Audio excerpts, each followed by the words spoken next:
I am an honest man. All my friends know it. At home, I'm timid and submissive, a total henpecked husband and wife-obsessed simp. I listen to my wife in everything. So when my wife cheated on me and said to me indifferently, "Are you done yet? If you've got the guts, go find yourself another woman," I obediently went and found 3 mistresses. Later, those 3 mistresses all pressured me to give them an official status. So, as a devoted wife-obsessed simp, I obediently brought up divorce with Willow. But what I never expected was that Willow said she had fallen in love with me. She absolutely refused to divorce. She cried while washing my underwear and said, "You can bring them home. The 5 of us can live together. But divorce? Absolutely not." So I listened to my wife and didn't divorce her. And I brought all 3 of them home. I'm just an honest man who listens to his wife. What did I do wrong? Chapter 1. In the 7th year of being with Willow, I finally married her and brought her home. Just when I was overjoyed, ready for a cozy life with my wife, children, and a warm bed, Willow cheated on me. She and the best actor Makoto were trending online for their kiss. When I saw the photo, it felt like I'd been struck by lightning. Furious, I ran to confront her. She rolled her eyes and said, "George, what's wrong with you? Fine then, if you've got what it takes. Go find yourself a woman to have some fun with. Just stop bothering me, okay?" I stared at Willow, stunned. What she said was unbelievably shameless. How could I just go out and casually fool around with some random woman? But I'm an honest man, and I've always been soft-hearted and obedient to my wife. So I went to Willow's best friend, Sophia. Chapter 2. Sophia Kim was famously known in elite circles as an untouchable ice queen. Rumor had it she was aloof, ascetic, and completely uninterested in men. When I messaged her, my hands were trembling. I typed and deleted the words over and over again. In the end, I only sent one sentence. "Miss Kim, do you have time to meet?" Willow told me to find a woman to fool around with. After sending it, I tossed my phone far away and scratched at my tingling scalp. Willow's best friend shouldn't count as some random woman, right? I just didn't know whether she would agree. Unexpectedly, my phone buzzed almost immediately. Just one word. Okay. We set the location at an extremely secluded tea house. When I arrived, Sophia was already there. She sat by the window, the afternoon sunlight filtering through carved wooden latticework and falling across her cool, elegant face, making her seem even more distant and restrained. Her slender fingers held a cup of tea. Wisps of steam curled upward, blurring her striking brows and eyes. The air was filled with calm sandalwood incense mixed with the fragrance of tea. I was so nervous I nearly moved in sync with both arms and legs like a robot. I sat down across from her, my throat dry. Not a single word of the speech I had prepared would come out. She lifted her eyes to look at me. Her gaze was as still as water, without a ripple. The jade beads around her wrist gleamed softly. "Did Willow send you?" After pouring me a cup of tea as well, Sophia finally spoke. Her voice was beautiful too, like it had been rinsed in snowmelt, clear and light. I scratched my neck awkwardly, turned my head aside, and nodded. Silence spread through the scent of tea. Just as I was about to flee in embarrassment, she gently set down her teacup, rested her chin on one hand, and looked at me. "So," she said softly, "when you say fool around, how exactly do you want to play?" Chapter 3. Sophia looked aloof and abstinent on the surface, but in reality she drained me dry. I really couldn't go on anymore. Completely exhausted, I lay flat on the bed, ready to enter that dazed, post-exertion sage mode. However, Sophia turned over and straddled me. Her fingertips traced across my chest as she smiled faintly. "Fine," she said gently. "We'll stop after we finish this box." Hearing her soft voice, I stared blankly toward the bedside table. On the box sitting there, the number 12 was printed clearly. I turned my head to glance at the floor. I had just used 5, which meant I was doomed. There was no way I was surviving today. Chapter 4. I was often so exhausted that my lower back ached and my legs trembled when I walked. Eventually, I truly couldn't take it anymore and secretly went to see an old traditional Chinese doctor. The old doctor felt my pulse. His brows furrowed tighter and tighter, and finally he sighed. "Young man, you need to abstain and rest quietly for a while. Otherwise, it will damage your lifespan." I was shocked. What? Doing it too much will make me die early. I was so frightened that I didn't dare go see Sophia again. But when I didn't go to her, she came to me. She actually showed up at the house I shared with Willow. When the doorbell rang, I was in the study playing video games. I thought Willow had gone out and forgotten her keys, so I opened the door without thinking. When I saw Sophia standing outside, I almost slammed the door in her face. My voice trembled. "Your Highness, I mean, what are you doing here?" I instinctively tried to close the door, but Sophia pressed her hand against it and asked innocently, "Why haven't you come to play with me lately?" "Play? You play that hard? Who would dare come looking for you?" My eyes darted around as I made up an excuse. I've been a little busy lately. Busy.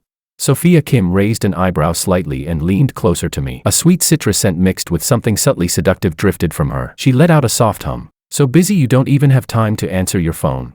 I took half a step back, my heart pounding wildly. The old doctor's warning about damaging my lifespan echoed frantically in my mind. I swallowed and said, Miss Kim, I think what we're doing isn't quite right. Summoning my courage, I tried to reason with her. That day I was impulsive. From now on we should. Should what? She interrupted, the corner of her lips curving slightly, though her tone left no room for doubt. Your wife told you to play, remember? The moment she mentioned Willow, I deflated like a punctured balloon. That's right, I'm an obedient, honest man. It was my wife who told me to do this. How could I disobey her? But I'm really afraid of dying. Just as I didn't know what to do, Willow's puzzled voice came from behind me. Sophia, what are you doing here? Chapter 5. Willow didn't go out. I was so startled my soul nearly left my body. I practically jumped as I turned around, my throat tightening with the guilty panic of someone caught cheating in the act. Sophia, however, remained perfectly composed. She turned slightly to look at Willow coming down the stairs and spoke gently and naturally. I was passing by, so I dropped in to see you. I just chatted with George at the door for a bit. As she said it, her gaze drifted toward me, deliberately or not. My back instantly stiffened. Willow didn't seem to notice anything unusual. As she walked downstairs, she said casually, What's there to talk about with him? He's boring and dull. I get annoyed just listening to him. If this had happened before, her words would definitely have hurt. But right now, all I felt was panic. I was terrified Sophia might say something outrageous. Sophia didn't respond. She only looked at me, and the faintest hint of a smile seemed to curve her lips before disappearing in an instant. Willow changed her shoes and walked over, naturally slipping her arm through mine. She said to Sophia, My sister just came back to the country. Since you're here, why don't we have dinner together tonight? I'll call Alicia and the others. My arm stiffened, and I felt a strange discomfort. Willow rarely acted this intimate with me in front of others. Yet today, Sophia's gaze lingered briefly on Willow's hand hooked around my arm before she looked away and answered softly. Okay. Chapter 6. The dinner was set at an extremely private, reservation-only restaurant. Besides Willow, Sophia, and me, there were also their close friend from the wealthy social circle, heiress Alicia, and Willow's younger sister, Freya. During the meal, I kept feeling 3 different gazes locking onto me from different directions, but every time I looked up, the 4 women across from me were chatting among themselves. No one seemed to be looking at me. Was I just being paranoid? I secretly observed them again. Indeed, no one was looking at me. I must be overthinking it. So I lowered my head and continued eating. When the soup in my bowl ran out and I was about to serve myself another bowl, a steaming bowl of soup was placed in front of me. It was Willow. She was chatting with the others while casually serving me soup at the same time. I was stunned. When had I ever received this kind of treatment at home? What kind of divine blessing was this?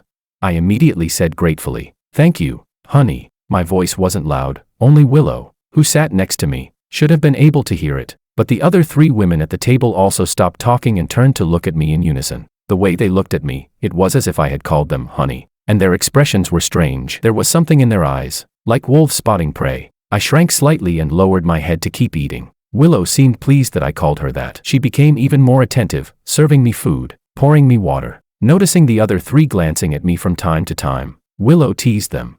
What's wrong? Jealous of how loving we are as a married couple? Then hurry up and find someone to marry yourselves. Alicia and Freya didn't say anything, but I noticed they seemed to look at me even more frequently. As for Sophia, she let out a faint, wistful smile and said in a lonely tone, I'd love to get married, but the man I like already has a wife. The moment Sophia said that, the entire table was shocked. I nearly fell off my chair. She couldn't possibly be talking about me, right?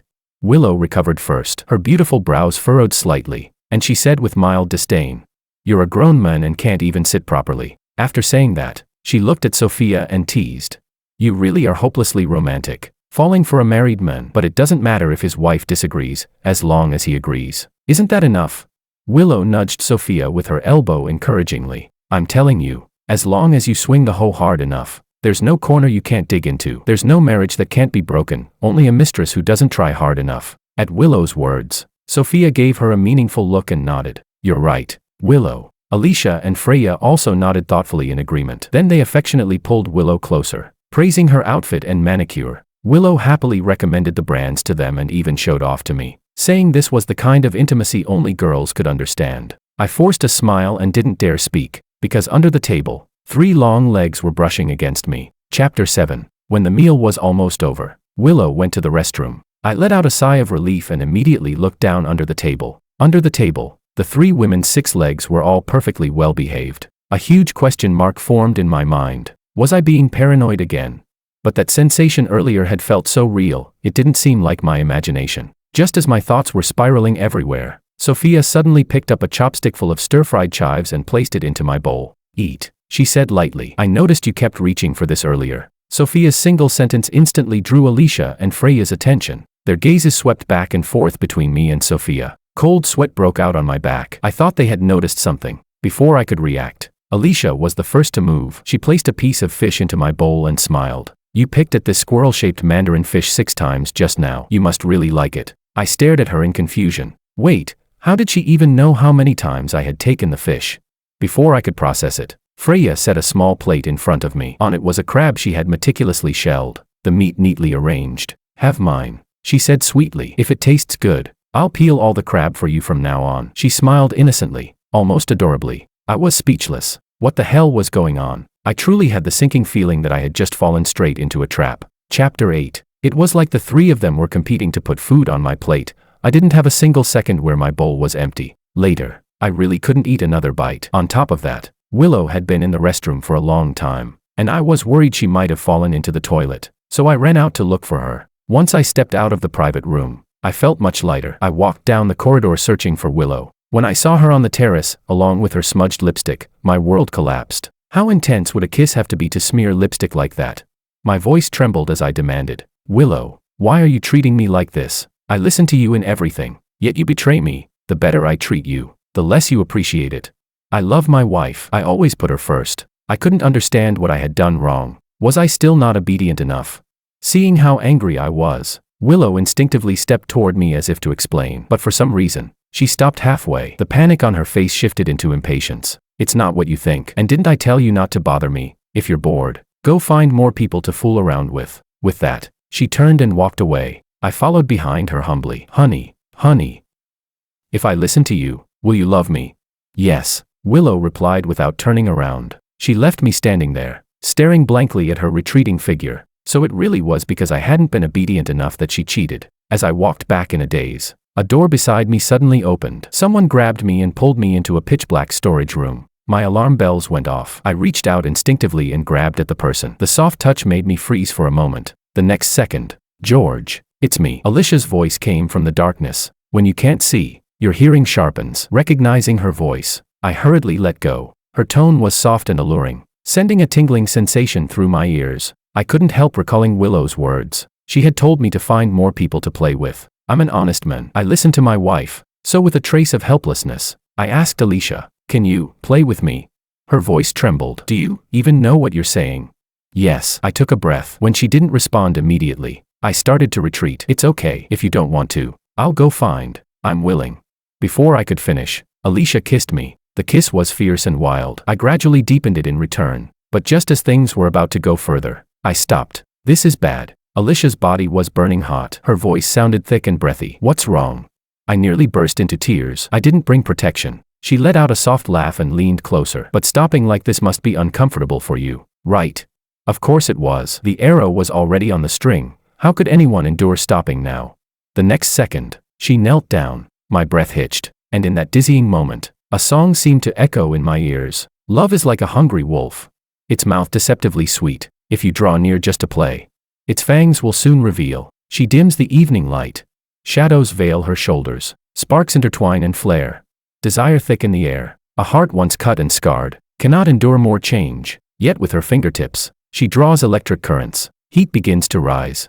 Beauty blurs the mind. A gentleman rushing into flame cannot blow away the warm smoke. And then her lips join in, testing my restraint. Chapter 9. Half an hour later, Alicia and I walked out of the storage room in a daze. I lowered my voice and said to her, "Here, wipe your mouth and hands." Just as Alicia was about to take the tissue I handed her, a gloomy voice suddenly sounded not far away. "What are you two doing?" I instinctively looked toward the voice and saw Freya. She stood at the end of the corridor with one hand on her hip, her expression dark and unreadable. Those eyes, somewhat similar to Willow's, were fixed tightly on Alicia and me, especially on the glasses clipped at Alicia's collar and her tied-up hair. My heart leapt straight into my throat. "And nothing, I stammered. I quickly clenched the tissue in my palm and stuffed it into my pocket. We just happened to run into each other. Alicia, however, was far calmer than I was. She naturally withdrew her hand, brushed a loose strand of hair behind her ear, casually put on her glasses, and met Freya's scrutinizing gaze. The corners of her lips even curved into a relaxed smile. We were just chatting. What's wrong, Freya? Need something? Freya stepped forward twice. Her gaze swept back and forth between the two of us before settling on my evasive eyes. Nothing, she said. Her lips curved slightly, but the smile held no warmth. Brother-in-law, it's late. Drive me home, I replied. Sure, let's head back. Without thinking much, I was about to leave with Freya when Alicia grabbed my arm a step ahead of me. She let out a soft laugh and looked at Freya. Freya, your house is so close and you still need someone to drive you. It's less than a 5-minute walk. Unlike me, I live far away and didn't bring a car. Maybe it was just my imagination, but after those words, the air between Freya and Alicia seemed to grow tense, like drawn swords. Freya's thin lips parted slightly. Her gaze turned icy as she looked at Alicia. So what? You can take a taxi. Alicia smiled lightly. Did you forget? George and I live in the same neighborhood. It's on the way. She leaned close to Freya's ear and let out a faint scoff. Kid, want to compete with me? Grow up first. With that, Alicia ignored Freya's reaction entirely and pulled me away. I turned back to glance at Freya. She stood there without following. The look in her eyes as she watched me was so complicated I couldn't understand it. Resentment, unwillingness, even a trace of grievance. Chapter 10. On the way back, Alicia didn't say a word. She leaned against the window, quietly staring outside the entire time. The only time she spoke was midway, asking me to pull over so she could buy something. I was distracted and didn't pay much attention. After entering the parking garage and stopping the car, just as I was about to unfasten my seatbelt, Alicia grabbed my hand. A small box suddenly appeared in her palm. She looked at me and asked, "Want to continue what we didn't finish earlier?" This time, the song Hungry Wolf legend seemed to loop for 4 straight hours. When everything finally calmed down, Alicia adjusted her skirt, slung her handbag over her shoulder, and stepped out of the car first. Just then, we heard another car pulling in. It was Willow. She had clearly been drinking at a gathering. After the driver parked, he opened the door for her from the other side, and Willow stumbled out unsteadily. Alicia. Willow squinted, trying to focus. Why are you in George's car? Alicia answered naturally. Brother-in-law gave me a ride since it was on the way. When she saw me step out, she turned to me and added, "Thanks, brother-in-law." Willow nodded dizzily at that, not even noticing that 5 hours had passed since dinner. She snorted lightly. Why are you being polite with him? He's a grown man. This is what he should be doing. As I got out of the car and heard that, my gaze drifted awkwardly. I felt too guilty to look at anyone directly. I cleared my throat. It was nothing. Alicia couldn't help laughing. Her laugh was light and casual, as if the one who had lost control in the car earlier hadn't been her at all. All right, you head back first, Willow said. My husband and I are going home too. She leaned against me, and after I steadied her, she added to Alicia, "We'll hang out again another day." With that, Willow hooked her arm through mine and staggered into the villa. I didn't even get the chance to glance back at Alicia before the door closed behind us. Chapter 11. It took quite a bit of effort to carry Willow back to the bedroom and lay her on the bed. She must have been truly drunk. The moment she lay down, she almost fell asleep, mumbling vaguely, "Hubby, I really love you." Hearing Willow's words, I was so moved that my eyes filled with tears. Just as I thought, if I listen to my wife, she loves me more. Silently, I made up my mind. From now on, I will listen to my wife even more. That way, she'll love me even more. Chapter 12. When I woke up the next morning, the space beside me was empty. Willow was already gone. I instinctively grabbed my phone to check the time, 7 a.m. That's when I noticed Sophia had sent me a lot of messages the night before. Sophia said, "Where did you go? Did you leave with Alicia? Was I not satisfying you? If something wasn't good enough, you can tell me. Just don't stop playing with me, okay?" There were dozens of messages. The further I scrolled, the harder they were to look at. I didn't dare reply. After exiting Sophia's chat, I saw that Alicia had also messaged me. She told me to drink more goji berry tea to replenish my energy. After washing up, I went downstairs in nothing but a pair of loose shorts. Still half asleep, I stopped abruptly when I reached the bottom of the stairs and looked toward the living room. Freya was sitting on the sofa, holding a cup of coffee, leisurely watching TV. She greeted me naturally, as if she already belonged in this house. "Freya, why are you here?" I asked in surprise. She gave me a sweet, obedient smile. "I just came back to the country. I was scared living alone. So when my sister found out, she told me to move in and stay here." Move in, I stammered, completely stunned. "Yes." Before I could process it, Freya set down her coffee cup and stood up, walking toward me. 18-year-old Freya was wearing a white dress, looking pure and clean. She stopped in front of me and tilted her head slightly to look up at me. There was a pitiful look in her eyes. "Brother-in-law, don't you welcome me?" I didn't know what to say. Maybe it was my imagination, but the way she looked at me felt a little off. So the idea of her moving in felt strange to me. Just as I was at a loss, Freya spoke again, her expression filled with loneliness. "If brother-in-law doesn't welcome me, I'll just go back to the old house and live alone. Ever since my parents divorced and I was sent overseas, I've been used to being alone anyway." As she finished speaking, her peach blossom eyes turned red, her voice choked slightly. "Brother-in-law, I'm sorry for causing trouble. It's my fault. I just long for family too much." Seeing Freya like this, so fragile and broken, my doubts and awkwardness were instantly drowned in overwhelming guilt and sympathy. What bad intentions could she possibly have? She was just a little girl who wanted to live with her family. I quickly grabbed her suitcase, which she was about to pull away. "Don't go. Stay here. My home is your home."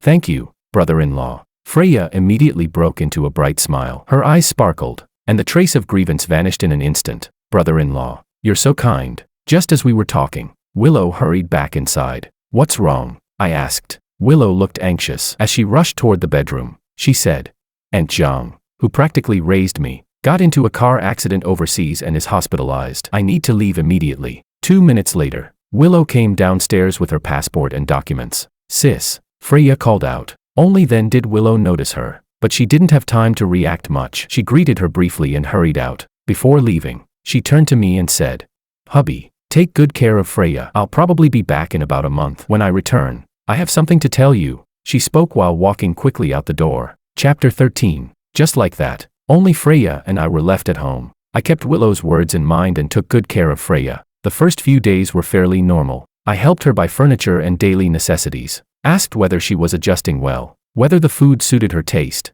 Freya would always reply with a sweet, obedient smile. "Thank you, brother-in-law. You're so kind. I'm very used to living with you." But gradually, I realized Freya seemed a little too clingy. When I watched a game, she would naturally sit beside me, very close, saying with a smile, "The sofa's so big, brother-in-law wouldn't mind me sitting close." Right. When I played video games, she would come in to watch, focusing intently on me. If I won, she'd praise my skills. If I lost, she'd complain that my teammates were terrible. Even when I returned to my bedroom at night, she would follow me to the door, lingering and chatting about trivial things, her eyes carrying emotions I couldn't quite understand. This closeness, beyond the normal boundaries between a brother-in-law and sister-in-law, made me uneasy. I began, intentionally or unintentionally, to avoid her, reducing the time we spent alone together. But she seemed to notice my avoidance. One evening after work, I lay on the living room sofa, absent-mindedly scrolling through my phone. Freya sat silently on the other end of the couch,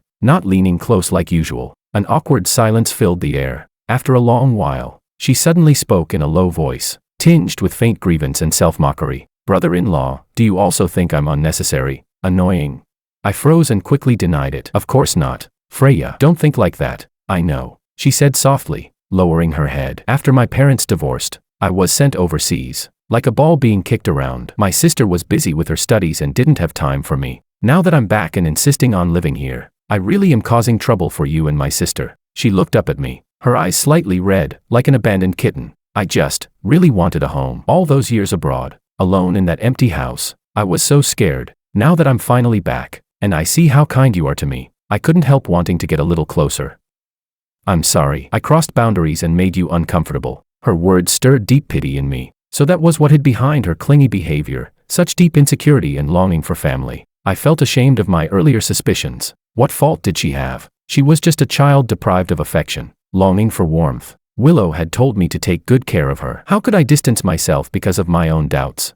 I immediately moved a little closer and softened my voice. "Freya, don't say that. My home is your home. I'm your brother-in-law. It's only right that I take care of you. You're not a burden at all. Do whatever you want. Don't feel restrained." Freya's eyes brightened for a moment, then dimmed again. She hesitated, looking at me, her voice even softer. "Brother-in-law, actually, that day at the restaurant, I heard my sister tell you to find other people to play with." Hearing that, I went numb. Before I could explain, her eyes reddened further, tears nearly falling. She asked pitifully, "Why do you play with them but not with me? Is it because I'm the unwanted child no one wanted since I was little? Do you dislike me?" "So, not at all. Absolutely not." I cut her off urgently. The inferiority and grievance in her words made my heart race in panic. I blurted out without thinking. You're wonderful, very, very wonderful. We can play right now. The moment the words left my mouth, I froze. Realizing what I had just said, my entire body went stiff, and then, everything spiraled out of control. Chapter 14. For the next half-month, Freya kept me so busy that I didn't have a single moment of free time, until I stayed up several nights rushing a project and ended up with acute gastric ulcers. During the few days I rested at home, Freya took care of my meals and daily needs entirely. When the doorbell rang, I was lying on the sofa clutching my stomach. Hearing it, Freya handed me warm water and my medicine before getting up to answer the door. The moment she saw Sophia and Alicia outside, she immediately tried to shut the door, but she couldn't outmatch the strength of two people. A few minutes later, I stared at the three women bustling around me and felt my head swelling with stress. Sophia, apparently having heard from someone that massage could relieve gastric ulcers, had actually brought a whole line of beautiful massage therapists for me to choose from. If this batch isn't good enough, we'll switch to another, she said calmly. Go ahead and pick. Alicia let out a cold snort and opened all the boxes she had brought. Inside were all kinds of premium supplements, several of which I had never even seen before. Are you stupid?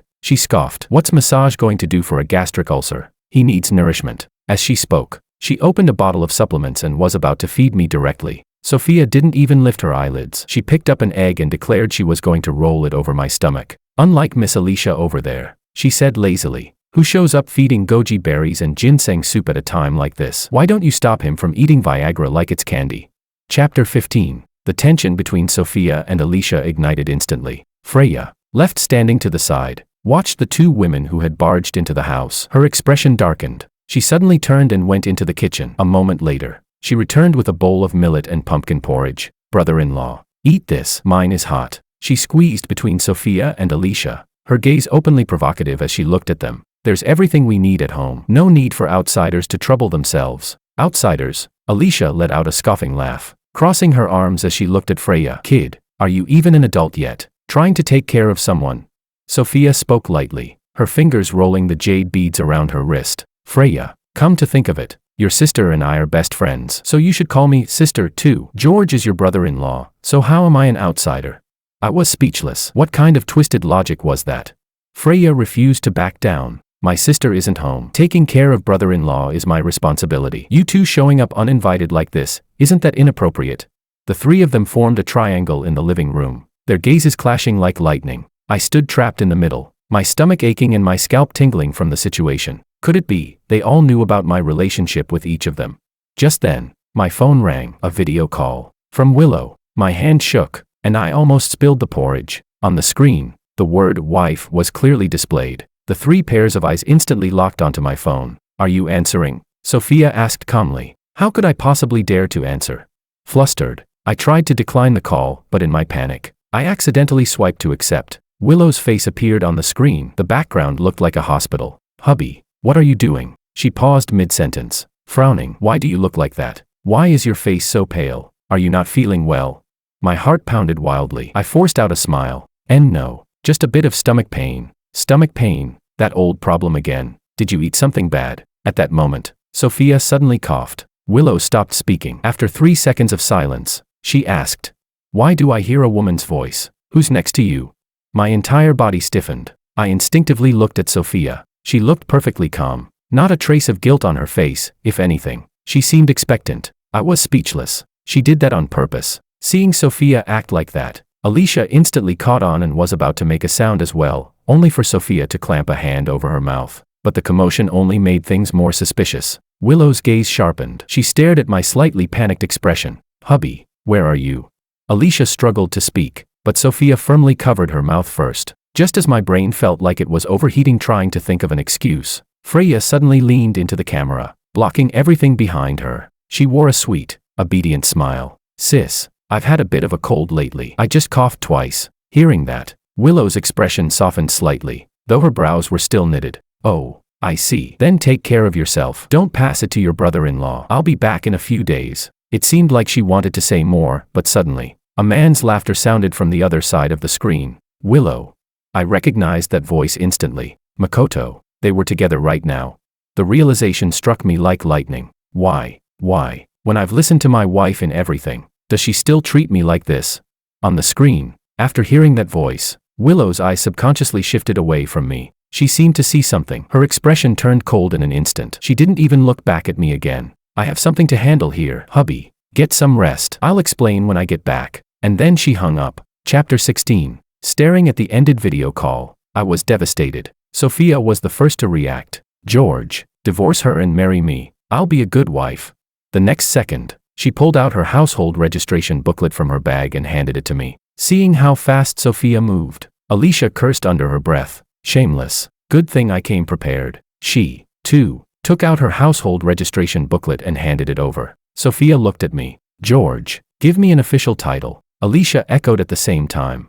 George, give me an official title. After speaking in perfect unison, the two women realized it and shot each other resentful glares. Just as I stood there, torn and not knowing whose words I should listen to, Freya forcefully squeezed between them. The next second, she also pulled out her household registration booklet. Brother, she said softly, I'm not like them. I don't care about titles, and I don't want to make things hard for you. As long as I can stay by your side and you look at me from time to time, I'll be satisfied. Freya looked up at me, her peach blossom eyes filled with obedience and tenderness. The moment Alicia heard that, she panicked and shoved Freya aside. How can you fight like that? That's playing dirty. Then she looked at me with teary eyes. I can't act like some pretentious coquette, but I don't care. You took my body, so you have to take responsibility. That was my first time. Okay, woo-woo. Meanwhile, Sophia, who had just been pushed aside, calmly cut off a strand of her long hair and placed it in my palm. Her eyelashes trembled slightly. You know, I've only ever been with you. Looking at the three women in front of me, my heart softened. In a moment of weakness, I agreed to give all of them an official title. However, when I went to customize 3 pairs of wedding rings, the clerk looked at me in complete confusion. Sir, are you certain you want the one and only design? So when Willow finally returned, I confronted her, with 4 rings on one hand. Chapter 17. I said, let's get a divorce. Willow said, honey, let's have a baby. Willow and I spoke at the same time. After the words fell, both of us froze. Willow's voice trembled.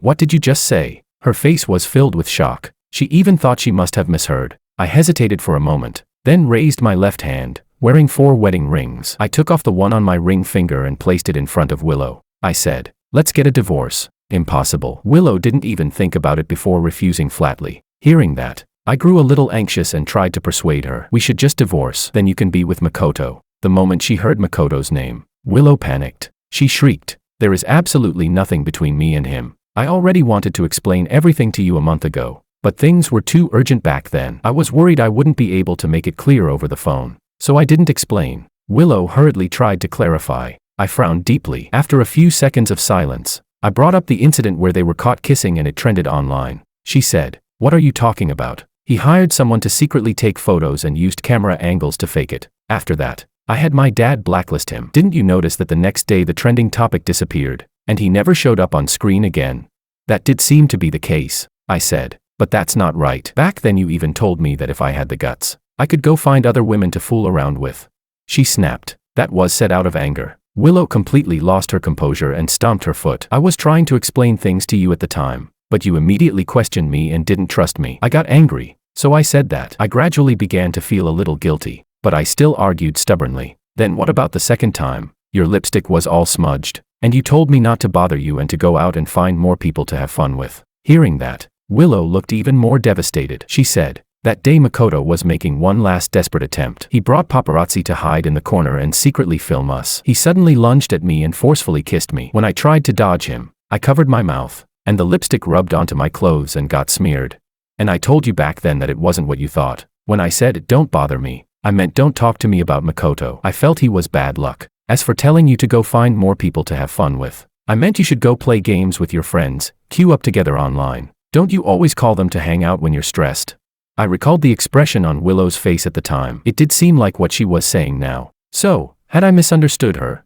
Then those 3 women, subconsciously, I glanced at my left hand. Willow followed my gaze and looked at it too. She asked in confusion, those 3 big gold rings, how did you? As if she had suddenly realized something. She was just about to speak when I jolted in fright and immediately cut her off. But during the video call, I heard Makoto's voice. You didn't even look at me, you just hung up.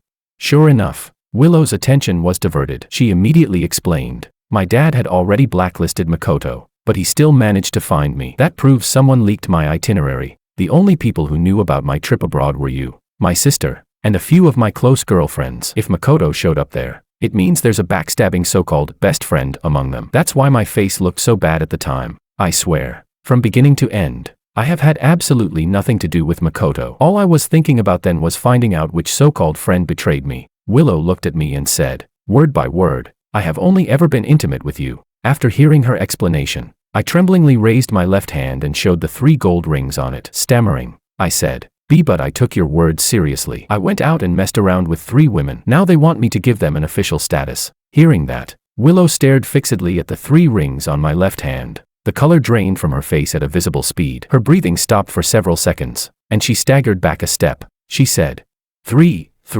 Her breathing grew labored. You went and fooled around with 3 women. Chapter 18. I nodded guiltily and added in a small voice, but honey, don't worry. I didn't just pick random women. The ones I found are all people you know. All people I know. Willow's voice shot up sharply, almost cracking. I nodded honestly. Sophia, Alicia, Anne, Freya. With every name I mentioned, Willow's face turned a shade paler. When she heard Freya's name, she suddenly lifted her head, her gaze sharp enough to kill as she shouted, those shameless vixens, thieves, liars. She was trembling with anger, barely able to speak coherently. Grabbing my sleeve tightly, she demanded. So this past month, her eyes churned with intense pain and jealousy. She continued, you've been playing around with them. My eyes darted away, my heart pounding wildly, but I still forced myself to say, you were the one who told me to. I'm an honest man, I always listen to my wife. Before I could finish, Willow rose onto her tiptoes and kissed me. The kiss was fierce and almost frantic, filled with painful desperation. I froze for a moment, then pulled her into my arms, my heart aching for her. Our lips tangled, and gradually, under the familiar scent and touch, the emotions we had suppressed began to pour out. What followed was a chaotic and intense entanglement. When it was finally over, Willow silently got up and went to the bathroom. I lay on the bed for a while, then felt that I still needed to talk things through with her. I got up, put on my jacket, and went to find her. When I pushed the door open, I saw Willow cold-faced, scrubbing the underwear I had just thrown onto the floor. Although her expression was icy, she washed it carefully, scrubbing it thoroughly clean. I didn't speak, she didn't either. For a while, the only sound in the bathroom was the rush of running water. Do you like them? Willow suddenly asked. I fell silent for a moment and thought back. Then, awkwardly, I nodded. I said, they each have their own strengths. Sophia is exceptionally gifted. Alicia has great service awareness. Freya is young and full of energy. Hearing that, Willow fell silent again. Listening to the sound of the water and watching her quietly wash my underwear, I felt a mix of complicated emotions. After hesitating for a while, I took the initiative to speak. So, when are we going to get divorced? At my words, Willow suddenly turned around. Her eyes were red, like an abandoned pet, aggrieved yet furious. Divorce? George, let me tell you, this lifetime, that's impossible. I stared at her in shock, thinking I had misheard. Even after all this, Willow still wouldn't divorce me. She threw down the underwear, stood up, and looked straight at me. Her tone was almost obsessive, as if she had made some kind of firm decision. You can bring them home. The 5 of us can live together. But divorce? Absolutely not. Why you? What did you say? I was completely stunned, even thinking I had heard wrong. She said. I said, call them here. Willow turned back around and continued scrubbing the underwear, grinding her teeth as she did. Don't they want an official status? Call them now. I'll give them their official status. The last words were squeezed out through clenched teeth. Chapter 19. Under Willow's watchful gaze, I sent messages to Sophia, Alicia, and Freya one by one. In less than half an hour, the 3 women appeared in the living room at top speed. The atmosphere was so heavy it felt like it could drip with tension. Sophia still wore her usual cool and aloof expression, but the fingertips clutching her cup had turned slightly pale. Alicia leaned against the wall, her eyes wary as she watched Willow, whose face was flushed red. Freya kept her head lowered in silence. Willow sat on the main sofa seat and let out a cold laugh. Her gaze swept across their faces like a blade. She said, well done. Truly impressive. Her voice was icy enough to shed frost. She gave a cold snort, snatching my husband right in front of me. And you even formed a group for it. You were the ones who leaked my itinerary to Makoto too, weren't you? The whole point was to ruin the relationship between me and my husband.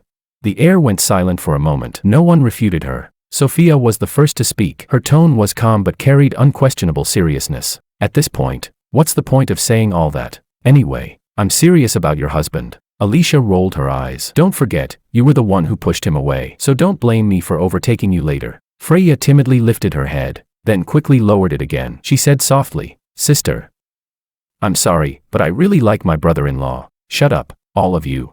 Willow smashed the cup onto the floor. The sharp crash silenced everyone instantly. She took a deep breath, suppressing her fury with visible effort, assuming the commanding posture of the lawful wife. "Listen." Her gaze swept across the three of them as she bit her lip. "There is no way I'm divorcing George, so give up any fantasy of replacing me. Either you obediently stay as number 2, number 3, and number 4, or get out right now." 5 seconds of silence passed. Freya was the first to speak. "Sister, I'll be number 2. Alicia, afraid of losing her spot, quickly added, "Then I'll be number 3. I'm number 3. Sophia fixed her eyes on Freya, clearly dissatisfied. "By order, I should be number 3. You're number 4. Freya simply tilted her head. "Spots are limited. First come, first served." Sophia was speechless. Chapter 20. Willow kept her word and actually arranged a schedule for the three of them. Mondays, Wednesdays, and Fridays belonged to Freya, Alicia, and Sophia. Tuesdays, Thursdays, and Saturdays belonged to her. Willow said this was her greatest concession. As for Sunday, Sunday was group activity day. Chapter 21. The house became unusually lively. At the breakfast table, the bowl in front of me was always full. On my left was a peeled egg from Sophia. On my right was ham sliced by Alicia. In the middle was milk poured by Freya. And Willow, with a dark expression, spread jam on my toast, grinding her teeth as she warned the other three. "Watch his sugar intake. Control the sugar. Do you understand?" They seemed to have reached some strange balance, although behind the scenes they were still openly and secretly competing. For example, Sophia would quietly move my favorite dishes closer to me. Alicia could always notice immediately if I was missing something and bring it back right away. Freya, relying on her younger sister status, would confidently massage my shoulders and pound my legs. And Willow, as the lawful wife, possessed the exclusive right to wash my underwear by hand every day. She claimed it was a symbol of sovereignty. The neighbors often saw an astonishing amount of women's clothing hanging on our balcony to dry, and strange arguments could frequently be heard, like debates over who I would accompany to a movie today, or who I would go shopping with tomorrow. The property management once even suspected that our household was holding some kind of illegal gathering. As for me, of course, I listened to them. After all, I'm just an honest man who listens to his wife.